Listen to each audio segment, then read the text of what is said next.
हम कितने निकम्मे हो गए इस गंदे लोक में आके। एक कमाल नाम का लड़का, घर वालों ने, कबीले वालों ने वो मर गया था, मृत्यु हो गई थी, उसका अंतिम संस्कार कर दिया था, जल प्रवाह कर दिया दरिया में। कुछ ऐसे कबीले हैं, कुछ ऐसे उनकी परंपराएं हैं व्यक्तियों की, जैसे 4 प्रकार से अंतिम संस्कार होता है। एक तो अग्नि में सवा कर देते हैं चिता बना के, दूसरे कब्र में नीचे दफना देते हैं पृथ्वी में, और तीसरे हवा में एक बना देते हैं मचान सा लंबा, और उसके ऊपर उस शव को डाल देते हैं। वहां पर पक्षी वक्षी उसको खा लेते हैं, जब कंकाल शेष बच जाते हैं तो उनको जल प्रवाह कर देते हैं। और चौथी प्रकार का जो अंतिम संस्कार करते हैं, कुछ ऐसे व्यक्ति हैं जो कहीं ना दफनाते हैं ना सभा करते हैं, वो एक फ्लोटिंग यानी तैरने वाला एक बेड़ा सा बनाते हैं घास फूस का, और उसके ऊपर उस शव को लेटा देते हैं और उसको जल प्रवाह कर देते हैं कि जल के जीव इसके मांस न खाएंगे, इसको पुण्य होगा, इसके कुछ कर्म संस्कार इसके भाग में लिखे जाएंगे जब ये किस योनि में जाएगा। तो ऐसा उन्होंने उस लड़के को जल प्रवाह कर दिया था। और शेख तकी ने एक जद लगा दी थी, क्योंकि परमेश्वर कबीर जी ने सिकंदर लोधी का जलन का रोग आशीर्वाद से ठीक कर दिया था, परमेश्वर कबीर जी ने। और सिकंदर लोधी ने गुस्से में आकर स्वामी रामानंद जी, जो परमात्मा के एक लोक दिखावा गुरु थे, उनका सिर काट दिया था तलवार से, और कबीर साहब ने उस सिकंदर लोधी के सामने जीवित कर दिया था स्वामी रामानंद वो पंडित जी। तो सिकंदर लोधी ने जब ये चमत्कार देखे और अपना दुख दूर हुआ देखा, तो सामने भगवान दिखाई दिया। ये बात उसने अपने धार्मिक गुरु से बता दी, किसको? शेख तकी को, कि पीर जी, ओहो भगवान अल्लाह संत देखे पर इससे नीचे नीचे एक ऐसे मेरा छू मात्र से मेरा रोग नाश कर दिया, असाध्य रोग था, और ऐसे मैंने उसकी गुस्से में आकर रामानंद की गर्दन काट दी थी, उसको जीवित कर दिया। अब 2 फकीर 2 वजीर ये इकट्ठे नहीं रह सकते। अब शेख तकी ने सोचा कि तेरी तो पूरी प्रभुता हो रही थी, सारा मुसलमान धर्म तेरे को मान रहा था, सिकंदर लोधी राजा तेरी कितनी इज्जत करता था, और अब ये इसको अपने पास रखेगा, तेरी चौधर भी गई, तेरी रोजी रोटी भी गई। तो ईर्षा वश हो गया, ईर्षा वश होकर परमात्मा से ईर्षा करने लगा, ये इस ताक में रहने लगा, किस प्रकार इसको नीचा दिखाऊं, और राजा के हृदय से यूं गिरे और इसको भगाओ यहां से। तो शेख तकी ने कहा कि राजन, मेरे सामने ये कुछ करके दिखाएगा तो मानूंगा मैं, नहीं तो मैं पूरे मुसलमान धर्म के व्यक्तियों को कह दूंगा राजा काफिर हो गया, हिंदू बन गया, एक हिंदू को गुरु बना दिया। राजा को इस बात का पता था कि इसने एक बार ये आग लगा दी तो डाटे ली डटे, बड़ा चिंतित हो गया, और उनको छोड़ कैसे, जिसने जीवन दान दे दिया, सामने भगवान दिखाई दे। अब वो बीच बिचाले फंस गया, ना वो शेख तकी को जवाब दे सकता है क्योंकि उसका राज जाता दिखे, और भगवान का वो कृतज्ञ हो क्योंकि जिसने ऐसा कमाल कर दिया। और उसको लेकर वो आ रहे थे दिल्ली में, तो शेख तकी ने बीच में एक प्लान बनाई कि मैं इसको ये कहूंगा कि मेरे सामने मुर्दा जिंदा कर, तब मानो इसको कि इसमें कोई शक्ति है बगल अल्लाह की। एक दरिया के किनारे पड़ाव लगा लिया, सैनिक साथ थे, राजा भी था, वे ना धोकर सुबह खाना बना के यहां से चलेंगे। तो शेख तकी सुबेरा मुंह तो ना बोला है, सिकंदर लोधी है। तो सिकंदर लोधी जान गया कि इसका जो तकलीफ है, पूछी क्या बात है शेख जी, क्या बात, क्या गलती बन गई मेरे से, कि अब मेरी क्या जरूरत है, तुझे मिल गया ना गुरु, ठीक है मैं जाके बताऊंगा सबको कि काफिर हो गया, ये हो गया, मैं तो जब जानू मेरे सामने कोई मुर्दा जीवित करे तब मैं मानू इसको। अब सिकंदर लोधी को समस्या आ गई, भाई न्यू कैसे या कैसे बात बने। अब वो तो अंतर्यामी थे और परमात्मा ये चाहते एक बार यो नालायक आदमी शेख तकी जब मान ले मेरे को तो मेरे सारे बच्चे समझ जाएंगे, यू कह देगा उनको कि भाई परमात्मा आ रही। पर उसके भाग में यह बात ठीक हो ना, कर्महीन गणा था। कहते हैं राज तजना सहज है सहज तरिया का दे और मान बढ़ाई ईर्षा और दुर्लभ तजना ये, और ये तजे बिना भगवान नहीं मिल सकता। कितने ड्रामे करते रहो लोग। अब सिकंदर लोधी जब कबीर साहब के टेंट में गया जहां भगवान बैठा रखे थे, दूसरे टेंट में वो शेख तकी था, तो चेहरा उदास था सिकंदर लोधी का। परमात्मा अंतर्यामी थे, फिर भी कारण पूछा तो बताया गया कि ऐसे ऐसे ये शेख तकी मेरा धार्मिक गुरु, ये मेरे सिर का दर्द हो गया मालिक, और इसने ये जिद कर ली है, यो नाश करेगा मेरा जाते ही।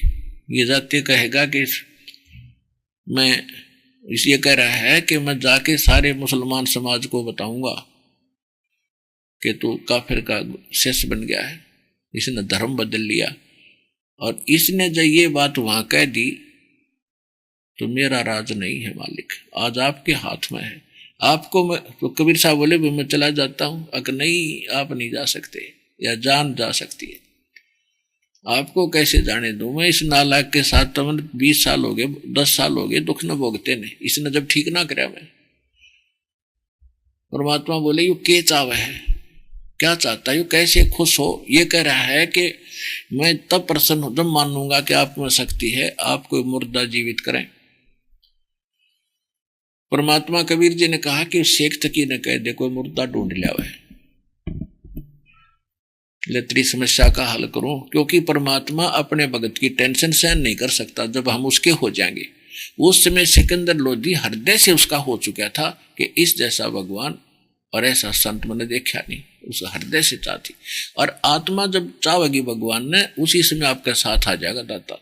चाहे किसी ने नाम भी ना, भगवान मैं आपकी शरण में आऊंगा और मुझे दया करो, आपने आपको ज्ञान सुनकर उसी दिन कनेक्ट हो जाता दाता कनेक्शन। लेकिन मोक्ष तो होगा यहाँ का नाम ही लेने से, वो तो एक अस्थायी राहत आपको देना शुरू कर देगा ताकि आप दृढ़ता बनी रहे। तो सिकंदर लोधी हृदय से मान रहा था भगवान को।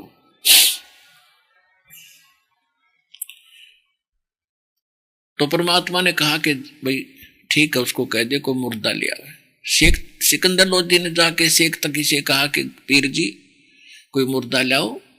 वो कह रहे हम करते हैं कोशिश। शेख तकी ने कहा कि कहां से लाऊं मुर्दा, मैं कभी होगा जब देखूंगा। अब सिकंदर लोधी ने सोचा बस यो हम दिल्ली पहुंचे, रास्ते में थे, काशी से दिल्ली आ रहे थे और रास्ते में थे। उसको पता था कि दिल्ली गया और दिल्ली जाते इस नाग लानी है, यो मन नहीं कती, जिद का पक्का है। और मुर्दा पता नहीं कब होगा और कब आएगा। अब कहते हैं अपने भगत की पल पल की टेर सुनते जाता। वहां तक तो राजा मर लेता, हार्ट अटैक होकर दिल्ली तक थे, पता था उसको ये जीवन नहीं का। क्योंकि भगवान साथ हमारा दृढ़ होता है नहीं इतना विश्वास, क्योंकि हम इतने काल के लोक में इतने पीट दिए इसने, हम इतने डरा दिए इसने।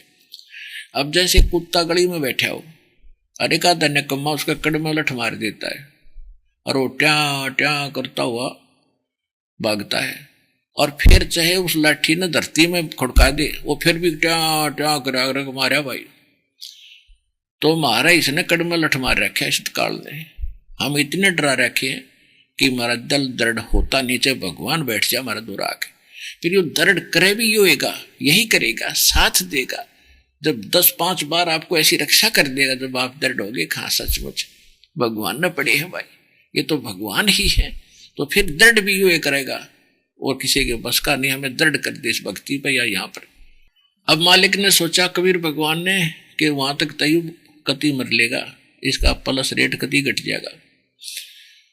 परमात्मा क्या देखा, थोड़ी इस देर में क्या देखते हैं कि वो मुर्दा जो जल प्रवाह कर दिया था घर वालों ने, वो मुर्दा आ रहा है दरिया में। क्योंकि उस समय सुबह कोई नहा रहा था, कोई धो रहा था घाट के ऊपर, तो देखा सैनिकों ने कि एक मुर्दा आ रहा है, मुर्दा आ रहा है। मुर्दे की चर्चा चल रही थी तो सबने बताया कि सिकंदर जी को कि राजन मुर्दा आ गया, मुर्दा आ गया। तो कबीर साहब को बुला के, महाराज मुर्दा आ गया, शेख तकी को बुला लेके आ जाओ।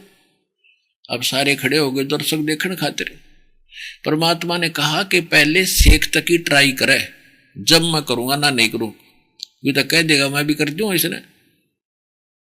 तो सब कहने के ठीक है शेख तकी, आप भी संत हो, ये भी संत है, आप भी ट्राई करो। बेटा मुर्दे जिंदे होते हैं कभी, हाँ लगा करने। फूफा करी, वो मुर्दा चला गया काफी दूर, ना हुआ तो कहता मुर्दे जिंदे होते हैं, वो तो कयामत के बाद होंगे, कयामत आएगी तब होते हैं, ऐसे कोई मुर्दा जिंदा होता है। तब सब कहने लगे भगवान आप करो। परमात्मा ने तो मुर्दा चला गया था डाउन स्ट्रीम में, जिधर पानी बहकर काफी दूर, परमात्मा ने ऐसे संकेत किया था उसको, वो मुर्दा उल्टा चल पड़ा, वो सव ऐसे जैसे अगन बोट इंजन वाली किश्ती चलती है अपोजिट जल के, और वहां आकर नीचे लहर चल रही है और ऐसे आके खड़ा हो गया वो मुर्दा सामने। और परमात्मा ने कहा कि हे आत्मा जहां भी है और कबीर हुक्म से इसमें प्रवेश कर और बाहर आ जा। उसी समय लड़के में कंपन हुई और लड़का बाहर आ गया और मत्था टेका, बोलो बंदी छोड़ कबीर भगवान की जय हो। तो कहने का भाव ये है कि सभी दर्शकों ने कहा कि कमाल कर दिया, कमाल कर दिया। उस लड़के का नाम कमाल रख दिया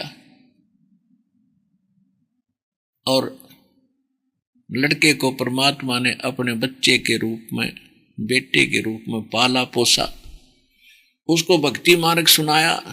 और हम कितने कर्त घनी हैं ये दास बताना चाहता है। जब वो हो गया 20-25 वर्ष का और ज्ञान रोज सुनाई करता, उसका कथा याद होगी परमात्मा जो बताना चाहो थे। फिर वो वक्ता बन गया, संगत में ज्ञान सुनाने लग गया अलग अलग स्थानों पे। तो सारी भोली जनता जो बगैर ज्ञान के भोली संगत जो है न्यू मार खावे। अब जब वो लड़का, वो उसको ज्ञान हो गया, कथा सुनाने लग गया इधर। पुणात्माओं ये जो पीछे हमने गलतियां करी हैं जिन कारण से हम यहीं फंसे रह गए, वो फाउल पॉइंट बताए जा रहे हैं। हम कहाँ कहाँ मार खाते हैं, और इब कई मार खाइयो ना, नहीं तो बहुत बड़ी बात बढ़ जाएगी आपकी।